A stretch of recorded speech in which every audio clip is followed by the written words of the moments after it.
everybody. Yep, a week later, here I am. And I just got back from my second rehab, my physical therapy today, and a lot of the swelling has gone down from the beginning of the surgery, and I made it through all the medicines and things like that, so I'm really proud of myself for that part.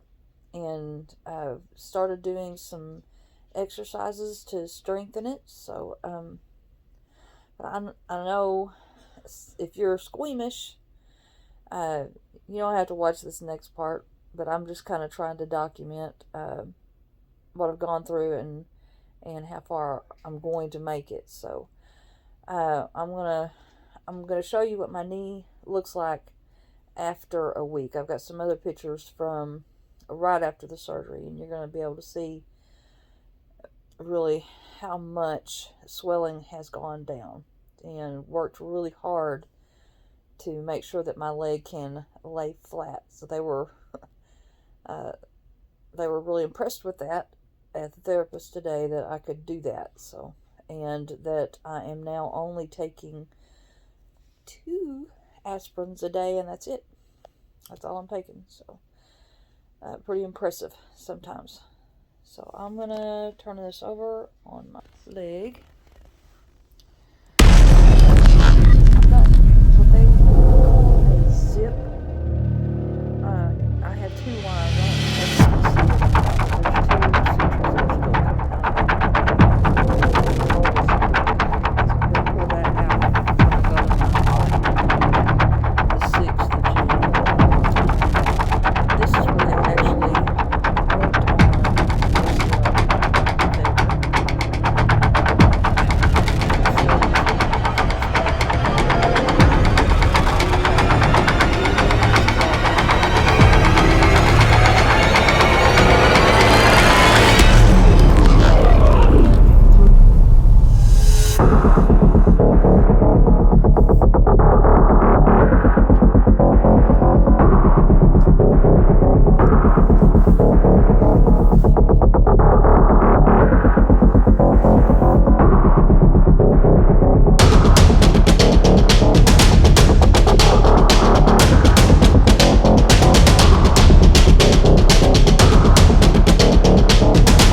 Hello.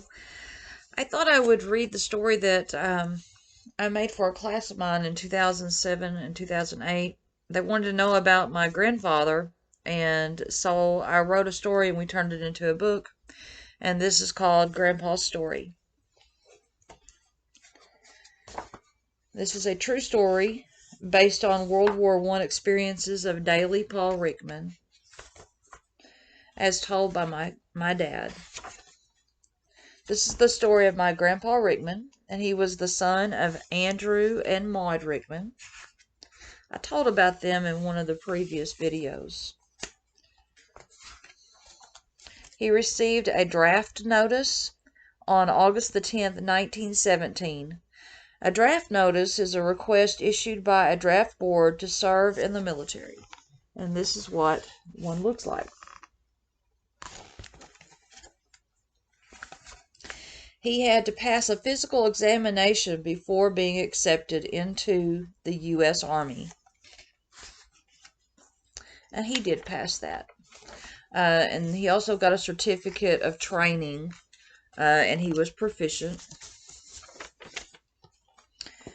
He finished his training in the U.S. Army at Camp Beauregard in Louisiana on April the 30th, 1918. He volunteered to go to war at that time. Before he went to war, I found a letter that he had to have notarized to get a pass to come back home to Dalton, Arkansas to see Andrew and Maud before he went off to war. A lot of the soldiers did that before they went to war because they really didn't know when or if they would see their parents again. He shipped out to Brest, France on a cattle ship that had been converted into a troop ship, and it was a 13-day journey across the Atlantic Ocean on a southern route. The southern route means that it wouldn't have been as choppy. The weather would have been better. He worked as a wagoneer on the 41st Sunset Division, and he drove horse-drawn wagons that were filled with food and supplies for the troops. And this is kind of what their area looked like.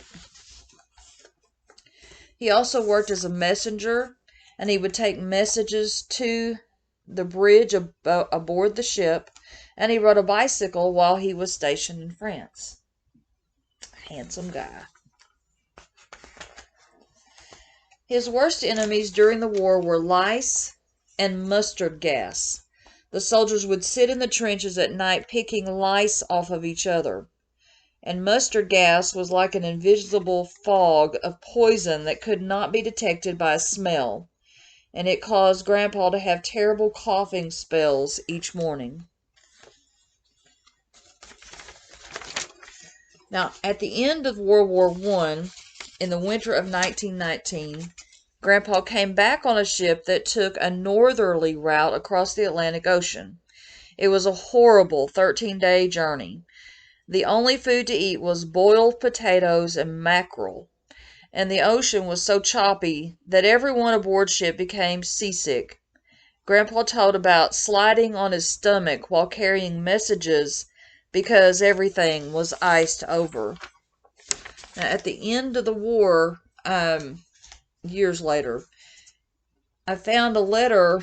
They were requesting disability pay because he could not work any longer, and he was denied any help. When he got back from World War I, he married my grandmother, Ola Fryer Rickman, on August the 2nd, 1919. They had 3 children, Blanche and Daly Jr., who died when he was very young, and then my dad, James. Grandpa's prayer was that there would never be another world war, and he thought it was the war to end all wars. That's what they called it.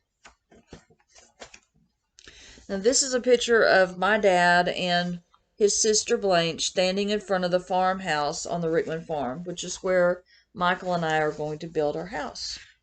I want to give special thanks to my dad for telling me the story of my grandfather. It is really the only way that I have known him. He had a brain aneurysm before I was born. And so the only way that I knew him was he just wasn't himself. With the brain aneurysm, he couldn't talk very well. He had a cane that he would use when I would come by. He would tap me with it. But I didn't understand when I was little that he was really trying to show me affection. So getting to know my grandpa, it wasn't the same because he had some health issues that he just, my grandmother was taking care of him. When they diagnosed him with the brain aneurysm, they told my grandmother that he probably wouldn't live 6 months. But he ended up living 14 years, and he actually outlived her. So the doctors can't always tell exactly what's going to happen. But that's the story of my grandpa. A little bit of his story, not all of it. Just the war part. I wanted to remember him because of Memorial Day. I really didn't get the chance to celebrate a lot this year, but I was thinking about him. So I wanted to share my story. Thank you for listening.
please hit the like button and share this video with a friend.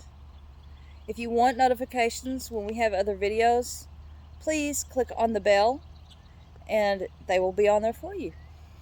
Bye.